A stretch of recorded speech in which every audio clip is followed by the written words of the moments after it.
Come in. Welcome. I'm E.G. Marshall. Welcome to the world of terrifying imagination, to the fear you can hear.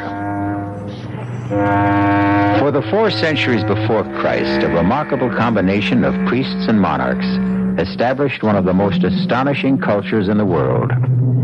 The rulers were the pharaohs of Egypt, and they left an enduring series of monuments behind them. The Sphinx, the pyramids, the temples of Karnak and Luxor, and, most strange of all, their mummified remains, embalmed by a process lost to modern science.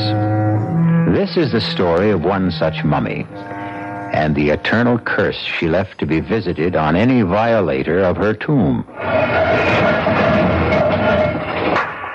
What happened, John? The door to the tomb swung shut. Well, can we open it? No. The counterweights locked it somehow. Hold up the torch. Why? There's an inscription inside the door. What does it say? Well, it would take time to decipher it. Don't worry. I can guess. Who breaks this seal forever seals his doom. He will walk no more among the living, or find his way among the dead.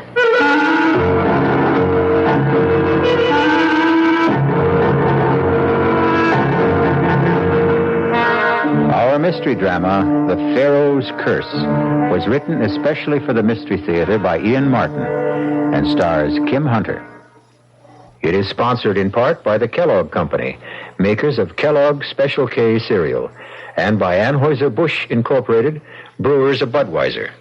I'll be back shortly with Act One.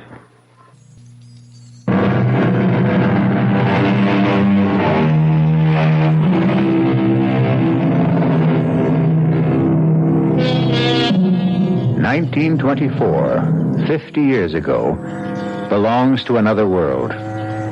Certainly in the Middle East, almost midway through the period of the great archaeological excavations that make Egypt a mecca for tourists from all over the world. And in that era, no singer and entertainer reigned more supreme than Diane Elliot, the toast of 2 continents already, and now in the process of conquering a 3rd, with an engagement at Shepheard's, world-famous hotel in Cairo.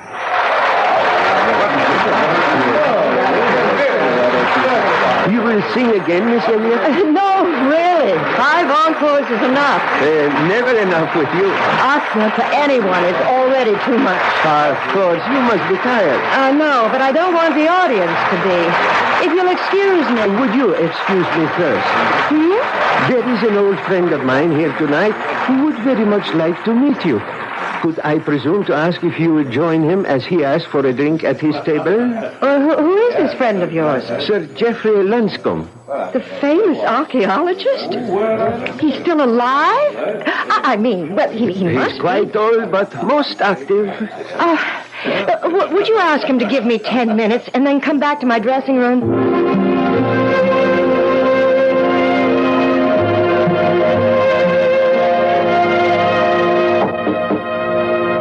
Just a moment. Come in. Miss Elliot. Sir Geoffrey? Guilty as charged. Oh, dear. Did I sound forbidding or something? No, not at all. It's just that I feel I'm intruding. Oh, not at all. I hope you'll excuse me, though. I've started changing because tonight's the end of my engagement here, and I have to start packing. Oh, then you'll be leaving Cairo. Well, no, not for a few days. I hope at least a week. I've wangled a little gap between engagements because I want to do some sightseeing. Good, excellent. That makes it so much easier for me to ask what I want to ask. It's amazing. What? You, my dear, with your robe pulled tightly around you and your hair swept back so severely from your face. Yes. Absolutely amazing. Let me tell you why I'm here. Have you ever heard of the Princess Hasiba? No. Well, it's not too surprising. She was, you understand, a little before your time. approximately 4,000 years. Hasiba, the gazelle-footed trailer of perfumed musk. Hasiba, the doe-eyed, radiant perfection of the three worlds. I thought you were an archaeologist, not a poet. Well, not I, my dear. That's Thotmes the Fifth, her husband, the Pharaoh. And he was right. She was, until then at least, the most exquisite woman who ever lived. And when she died, at 19, the Pharaoh was so crazed with grief that he stripped himself of all his wealth and turned it into jewels with which he filled her burial casket to the brim. She was buried with all the honors of a Pharaoh, and the door to her mastaba sealed forever with an undying curse. The mastaba? The burial chamber. And the curse? This chamber holds the jewels of my kingdom. Jewels beyond number and one beyond all price. Who breaks this seal forever seals his doom. He will walk no more among the living nor find his way among the dead. You almost make me believe that. Well, I almost believe it myself. Perhaps it's why I've taken the liberty of coming to you. I don't understand. Oh, why should you? Let me explain. 15 years ago, I discovered the small pyramid that covers the burial chamber. 3 times, on different expeditions, we have excavated with no success. This time, we have managed to isolate the mastaba itself, in spite of every kind of miserable luck. Cave-ins, men injured, crews deserting. But at last, within the next few days, I'm convinced the entrance will be found. Oh, how exciting, how wonderful for you. And Hasiba, I hope she isn't a disappointment. Was she really so beautiful, do you think? Incredibly. Her face shamed the shining sun, and the day was lit up by the light of her countenance. You know, you sound as though you'd actually seen her. I have. You have? Oh, yes, my dear. For every description fits you. Well, Sir Geoffrey, I'll have to admit that's about the prettiest compliment I've ever been paid. And the truth. Now, look. What is it? An ivory miniature of Hasiba, hand-carved. How beautiful. Exquisite. Isn't it? So perhaps now you can see, Miss Elliot, why I can easily believe in reincarnation. It's why I asked to meet you. I've devoted the best part of my life to unearthing this tomb. And I've come to be afraid of a curse and to believe profoundly in the power of good omens and luck. I need that luck. But I think I found it. I know you are my luck. Well, how can I help you? Come as my guest to the diggings for a few days. Open the chamber for me. I think your touch will ensure success.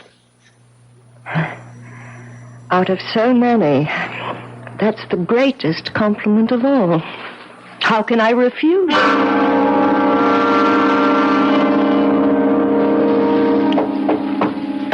Just a moment. Oh, driver, good. Come in. All I'm taking are these 2 bags, and you are not the driver I engaged this morning. No, Miss Elliot. Then why? Allow me my credentials. Inspector Hasid of the Cairo Police. Police? If you doubt me, call Ahmed. He will vouch for me. Now, may I ask a few questions? Well, of course. You had never met Sir Geoffrey Lonscombe before the night before last. Oh, that's correct. But you are planning to visit the diggings. Yes. Why? Well, because he invited me to. Just as a guest? Of course. For a few days, correct? Well, now, let's not make anything out of that, Inspector. He is about to open the tomb of some ancient Egyptian queen, and I am intrigued. I've never had the opportunity to meet a 4,000-year-old princess who's supposed to look like me. Now, what's wrong with that, and why should it interest the police?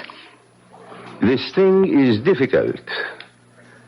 First of all, let me warn you that there may be possible danger in your visit to the diggings. What danger? I do not know exactly. But if you are to go, will you let me go with you as your driver, incognito? Why? Partially to protect you. And partially what else? That is what I want to find out. Do you have any knowledge of firearms, Miss Elliot? Well, as a matter of fact, I do. I used to do a lot of hunting with my father. And small arms? We had a pistol range. I'm a pretty good shot. Well, could you handle this if you had to? For protection only, I mean. Webley, isn't it? 6-clip? It would fit a woman's handbag. Okay, but I'm not interested in running around playing with guns. Last night, at the diggings, there was a fatal accident. Not Sir Geoffrey. No. One of the new digging crew. Now, for everyone's safety, I need an opportunity to investigate that accident quietly, without publicity. You could offer me that chance. And put my own neck on the line? No. There's little risk for you. But, of course, I cannot tell you there is absolutely none. Well, what is it you think's going on out there? I am not sure. 4,000 years ago, if we are to believe the papyri, the written records, Thutmose buried with his wife uncounted millions of dollars in jewels. But neither she nor the jewels have been exhumed yet. We are told. And yet, a man is dead. Where was this man found? Near one of the many statues that ring the pyramid, far from the tomb itself. Well, so what has that to do with... murdered? Not by any human agency, apparently. The man was crushed, as if broken in the arms of something beyond the natural power of things. However, the police are less interested in the man himself than what was clutched in his hand. What?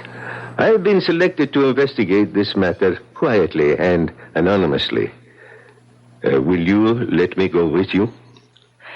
You're kind of daring me, aren't you? Pardon? You don't want me to refuse. I don't think you are in any real danger, Miss Elliot. And I need a cover. Okay. Let's go adventure. Just tell me one thing first. What is there for the police to investigate? What was it the man had clutched in his hand? A diamond of great beauty and great price. What kind of diamond? Now, there's just the whole point, Miss Elliot. A very special kind. For no diamond has been cut like this in the last 4,000 years.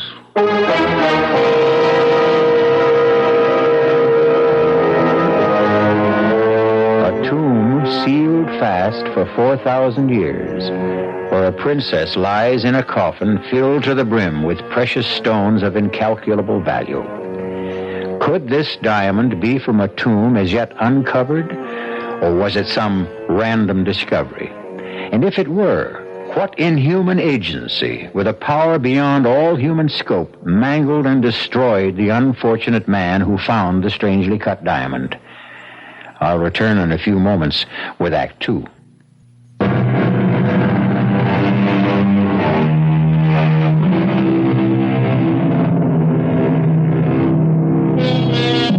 Southwest from Cairo, riding across the hot white desert sands in the jeep driven by Inspector Hasid, a tulle scarf bound across her mouth and nose against the stinging sand, Diane Elliot wonders what whim drove her to this strange adventure. And then, to herself, honestly, she admits what it is. She is tired of the never-relaxing discipline of her life, the touring, the center of applause, the sense of being trapped, Suddenly she is a free soul, off on an uncharted adventure, ready for anything that comes her way, as long as it is new and different.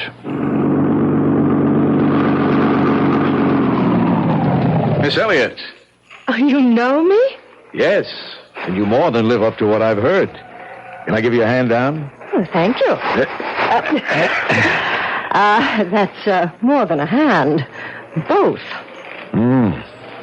Brother, the old boy was right. About what? You. And our 4,000-year-old lady. Perhaps. But I'm not 4,000 years old yet. And I can stand by myself, Mr. Irving, John Irving. I'm Sir Jeff's assistant. He asked me to look out for you. Oh, great. Could we start by having you let go of my waist so I can breathe? I'm sorry. Where's Sir Geoffrey? I had to go into Cairo with the English mail and in connection with an accident we had here. Oh, yes, I know about that. You do? Yes, I read about it in the Cairo newspaper. Oh, well, let's get your bags and get you settled. Do not worry, Sahib. I will take care of them. Oh, fine, driver. Miss Elliott's go into the big tent with the canopy. You can bunk down with the crew over there. Any one of the 3 tents near the diggings. Very good, Sahib. You want to go freshen up, Miss Elliot? Oh, no. Everything is too new and strange and exciting. I want to explore. Okay. You want to walk over and have a closer look at the pyramid? I'd love it. If I'm not keeping you... No, you're not. I've been designated as the official reception committee for the afternoon. Tell me, have you found the tomb yet? Not quite, but we're close. We started to uncover what appears to be the entrance to the outer chamber this morning. The diggers are working on clearing that now. It's hard to believe. What? That we're almost there. 15 years ago, this entire pyramid was buried in sand. Sir Jeff uncovered it on the 2 former expeditions. What a tremendous job. What are these statues that stand along the bottom row of stones? Those are various Egyptian gods. Now, let's see, starting at that end. Thoth, the recorder. Horus, god of truth.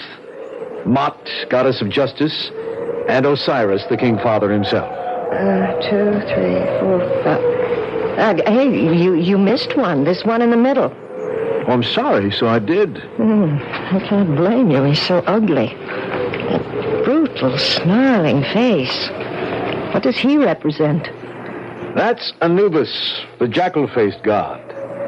Officially supposed, coincidentally enough, to be the greeter of the dead. I don't think I'd care to be greeted by that, dead or alive. What do you mean, coincidentally? Well, this is where an accident happened. You mean where the man was killed? You heard about that? Who told you, Sir Jeff? No, it was, my driver. Oh. Bad news travels fast in this country. In any country. Ooh, what a cruel, bestial face he has. What does greeter of the dead mean? He weighed the hearts of the dead before welcoming them to the great halls of Osiris, the judge and the sentencer. Oh, he's not quite as bad as he looks. Do tell. I think I'll have that hand down now. Oh, here you are. Watch it! Quick! Behind the statue. Let me shield you.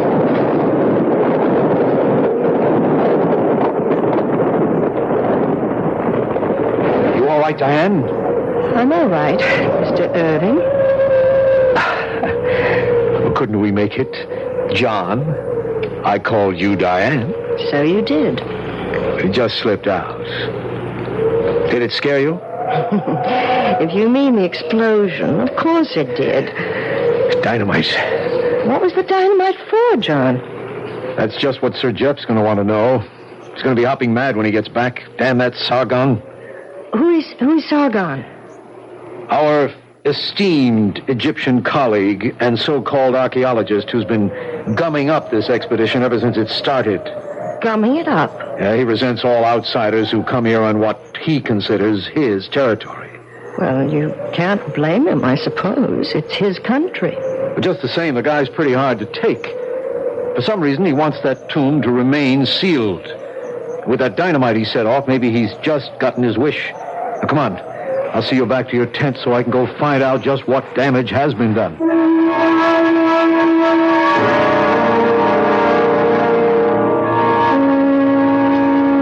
My dear Miss Elliot, I'm sorry I was responsible for making dinner so late. Oh, it was worth waiting for, Sir Geoffrey. This Arabian coffee is delicious. What was all the trouble with Sargon this afternoon? Well, this morning he wanted to dynamite the entrance open. I said we should wait till you got back. I knew you wouldn't go for it. My God, if we had a cave-in, the whole tomb would have been reburied. To say nothing of the possible damage to inscriptions inside. So? Well, he got so red-necked about it, I told him he could set the charges in case. Oh, that was foolish. I know, sir. But I never thought he'd be pig-headed enough to set them off on his own hook. That is it, Oh, Sargon, my dear fellow. Come in. Join us in coffee. I do not break bread among my enemies. Or with the infidel. Now, wait a minute. No, Sargon. I know you're upset, but there's no need to be rude. I don't believe you've met our guest. Miss Diane Elliot. Ali Atman Ben Sargon, one of our most noted Egyptologists. How do you do? Your servant, Anisa. Now, about this thing this afternoon. Mr. Irving said the orders came from you. Why, you... John... If he denies that, he lies. You think I'm going to sit still for that? Sit down, sir. I will not have this bickering in front of a guest. It can be settled later. In the meantime, fortunately, there's been no damage of consequence and the way into the tomb has been opened. No harm has been done. A great deal of harm has been done. The crew has deserted. What? That is what I came to tell you. They have taken all our transport and left. I tried to stop them, I bet you did. Now, look, sir, Just a moment, John. Oh, why, Sargon? Perhaps they are wiser than we. A small hole was blown through to the inside, and out of it, they say, comes swirling a fearsome Efreet that grew 10 times taller than a man, and belched a cold, freezing breath from his mouth that carried death in the air. They ran in terror from the ancient curse. They knew the stench of evil in the air. Well, that's preposterous. As an archaeologist, you know the fetid odor of death is always present when a tomb is opened. Bunch of simple-minded nitwits. Perhaps. Except that as a simple-minded Egyptian, I agree with them. Oh, you intend to leave On the contrary, I intend to stay. I was referring to the stench of evil, and not from the graves of my ancestors, which I shall remain to protect. Why, that son of a... You're going to let him get away with that? John, I'm sure it was a misunderstanding. Bear with me, please. Tomorrow may be the end of a long, long dream. Let me go and pacify poor Sargon. You intend to open the tomb tomorrow? Well, the main breach has been made. I'm hopeful it can be managed. Well, then we must have the press here. I go into Cairo tonight. The men have taken the trucks. Well, there's still Diane's Jeep. If I may borrow it? Well, it's not really mine. It's my driver's. Well, whatever you decide tomorrow will be an exciting day. I shall hope, Miss Elliot, to introduce you at last to your long-dead image. This must come to pass, for I still believe in you as my good luck. John, you'll see Miss Elliot to her tent? Of course, sir. Till tomorrow, then. Good night, sir. I'd still like to have it out myself with that surly... Look, let Sir Jeff handle it, John. I want to drink in this strange night. The atmosphere? Or the general excitement? Both. Everything. The air, the place, the time. That enormous red moon. What makes it like that? Sand, suspended in the air, filters the spectrum. Such a lot of sand. It's a whole lot of moon. So quiet. The air is heavy. Sleepy? No. Don't go in. Stay with me. That might be really dangerous. Why don't we grab the Jeep and go into Cairo? We can't use the Jeep. Why not? It belongs to an inspector of police. Look, please don't say I said anything, but he's here investigating the accident. Sub Rosa. You won't tell anyone. Well, sure, if you ask me not to. But I still don't see why we can't... Then ask Inspector Hasid if you can borrow the Jeep.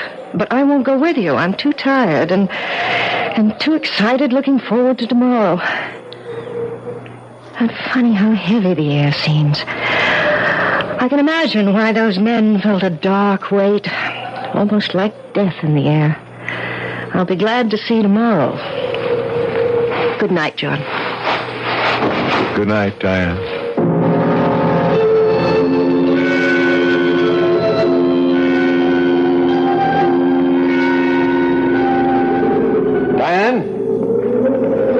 Diane? What is it? Are you dressed? Can I come into your tent? Yes. I was just starting to go to bed. What is it? Look, I don't want to alarm you, but the men were right. There is death in the air tonight. Well, what now? Oh, it's nothing to do with the legend. Totally atmospheric. A simoom is on its way.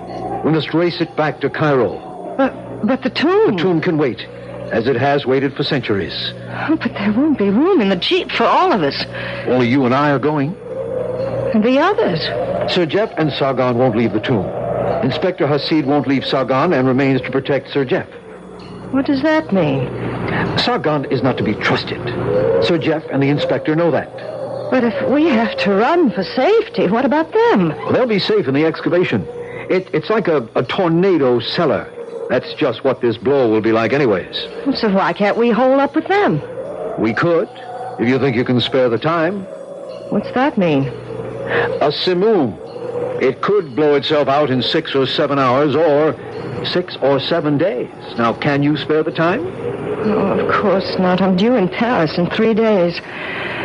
Give me 5 minutes and I'll get my suitcases ready and we'll be on our way.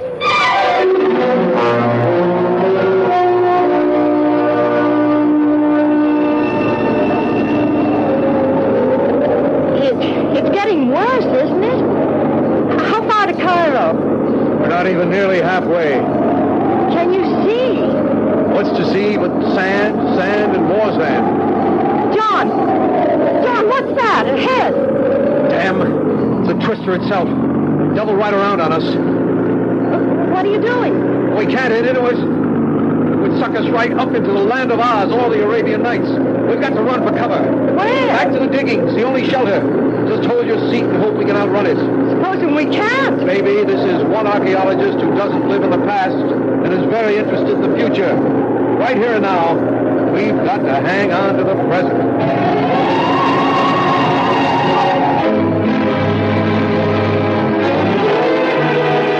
Whatever the effectiveness of the ancient curse, it seems the fates conspire to bring Diane Elliot and John Irving back within its range.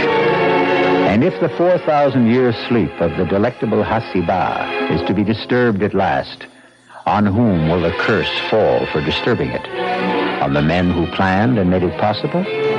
Or on another woman who dared to challenge her beauty? I'll return shortly with Act 3. This is WBBM Chicago News Radio 78.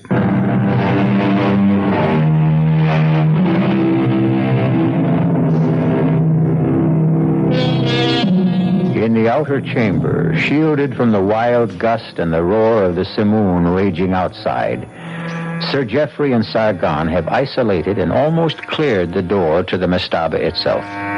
They are engaged now in cleaning up the debris the explosion earlier in the day had caused. That does it. The door is free.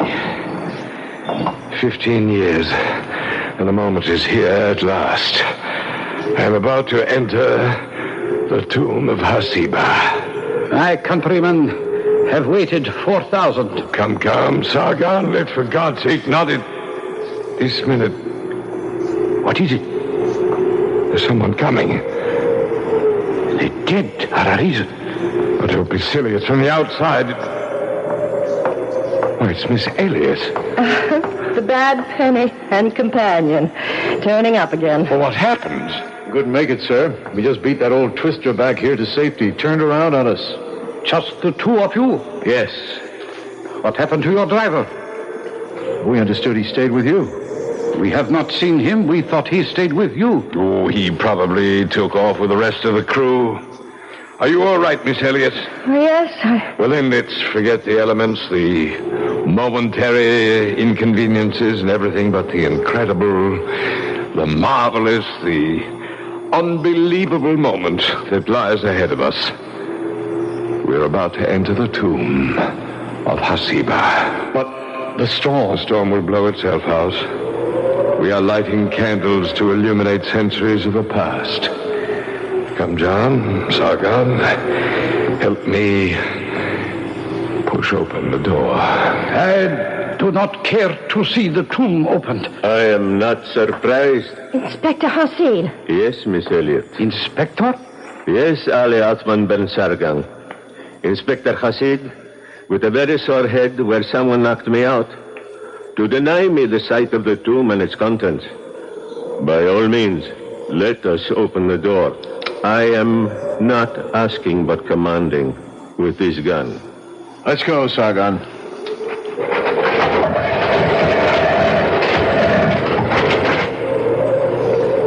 There it is.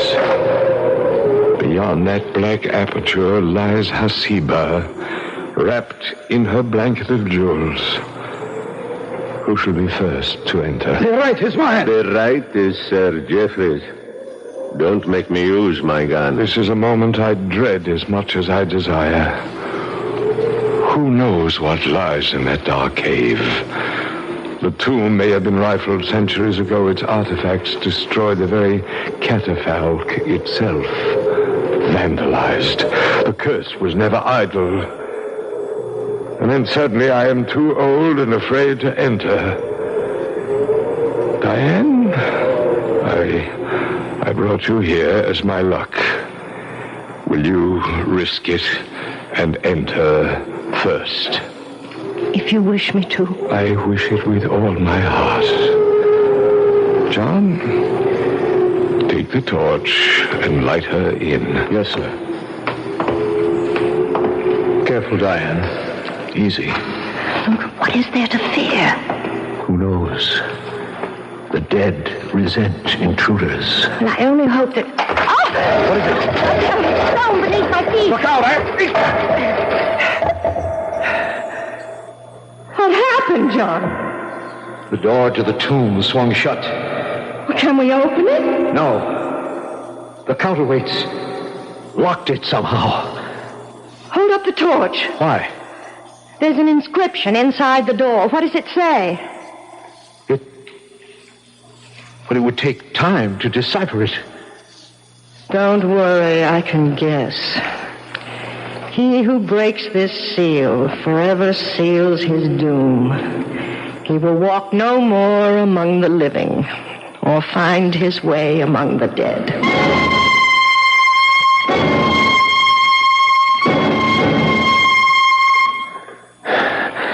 It's just what I was afraid of.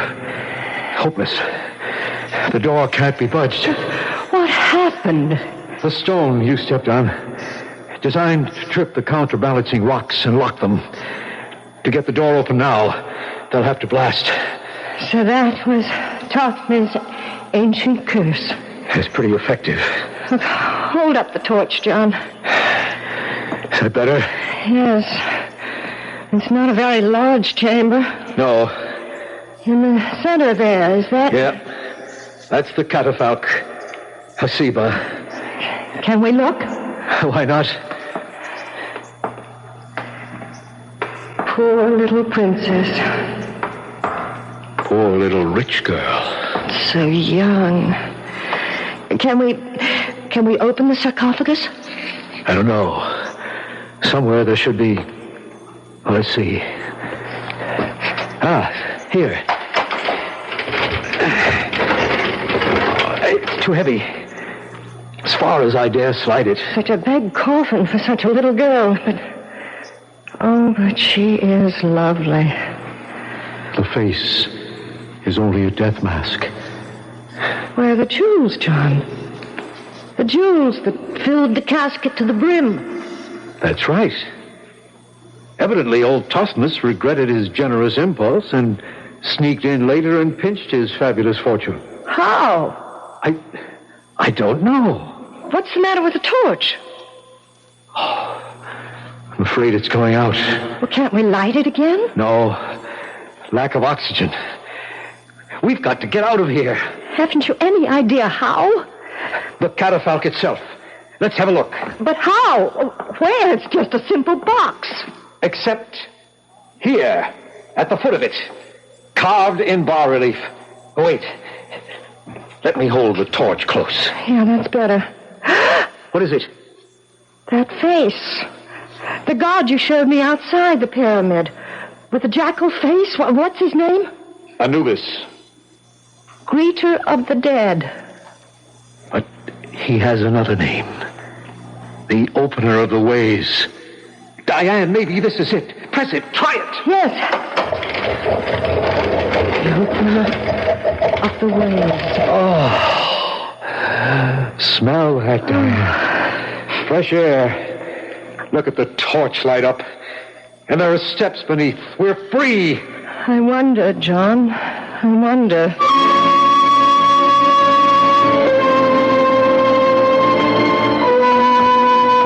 I can see it clearly now, Diane.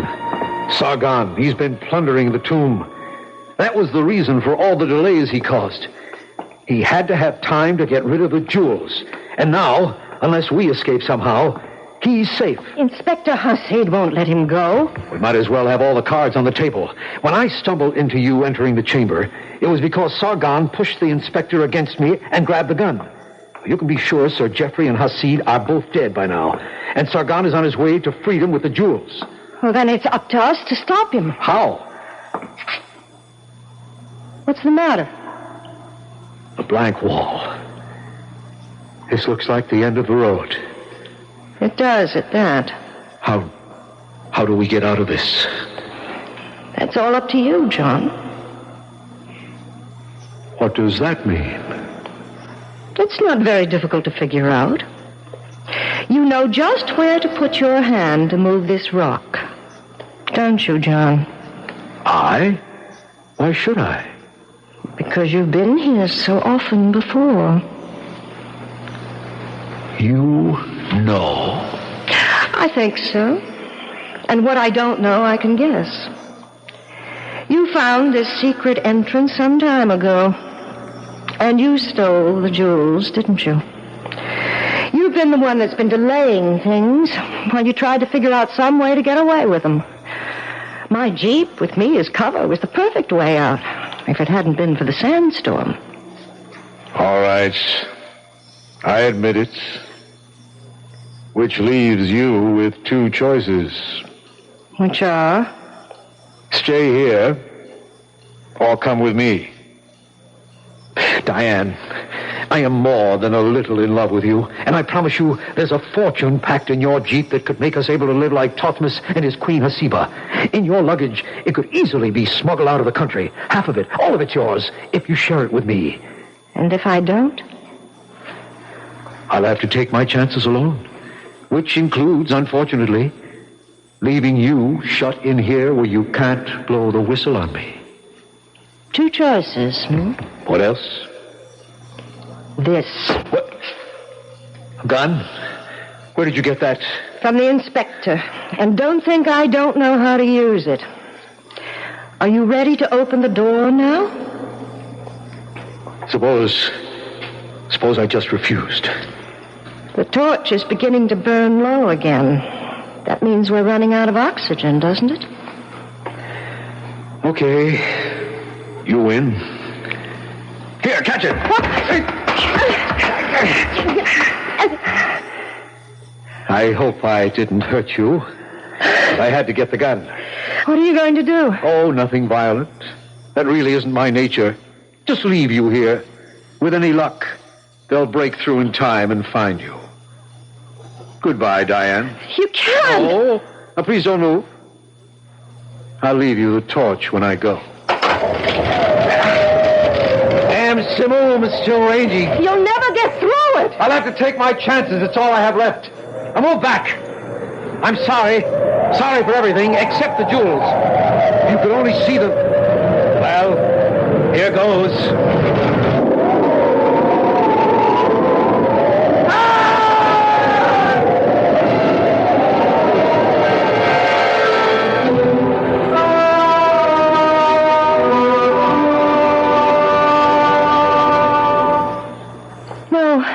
No, I'm all right. You must rest, my dear. There's time later. No, I want to finish telling you. He was leaving, and he had started the door or the statue base that closed the secret entrance, and then suddenly the wind was too strong, and he fell back and got caught in all those tons of stone, just like the other man. I would spare little pity on him, Miss Elliot. The other man was my brother. Sahib Irving thought he had killed me just as successfully. But I don't understand. Why did he start to come back? His return was involuntary. What do you mean, Mr. Sargon? He underestimated the enduring power of an ancient curse. He was returned to his fate. So the curse was a real one, after all. He will walk no more among the living, nor find his way among the dead. But, thanks to you, Miss Elliot, the ancient gods are satisfied, and the lady of whom you are a reincarnation will also be reborn.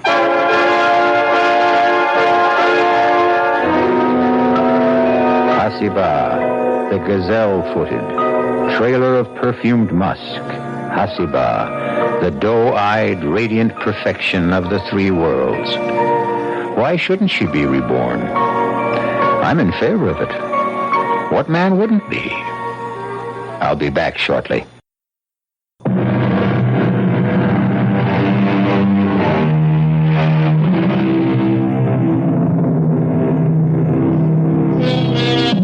It was Nathaniel Hawthorne, one of our American greats, who said it. A grave, wherever found, preaches a short and pithy sermon to the soul. Let my comment on this tale be as brief. Let the dead past bury its past, nor pause too much to think on today. The future is what leads us on. If we march to any banners, let it be to those. Our cast included Kim Hunter, George Petrie, Arnold Moss, Dan Ocko, and Ian Martin. The entire production was under the direction of Hyman Brown. And now, a preview of our next tale. Johnny, be careful. Come off it, Lisa. Now look, Scarlett, if you're the devil and you want my camera, you'd have no problem in getting it. You wouldn't be here asking for a swap, practically begging me to give it to you. Ordinarily, you'd be right. But there are unalterable rules which govern my organization, and one of them is that when a mortal makes a legitimate purchase from us, we're bound to a bargain. We can only ask that he return his purchase of his own free will. Now that I've revealed this much to you, I suggest that you take the... No deal, Nick. Or whatever your name is. You made a bargain, and you're stuck. May I make one correction? It is not I, Johnny, who is stuck, but you, who are doomed. Radio Mystery Theater was sponsored in part by the Kellogg Company, makers of Kellogg's Special K cereal, and by Anheuser-Busch Incorporated, brewers of Budweiser. This is E.G. Marshall inviting you to return to our Mystery Theater for another adventure in the macabre. Until next time, pleasant dreams.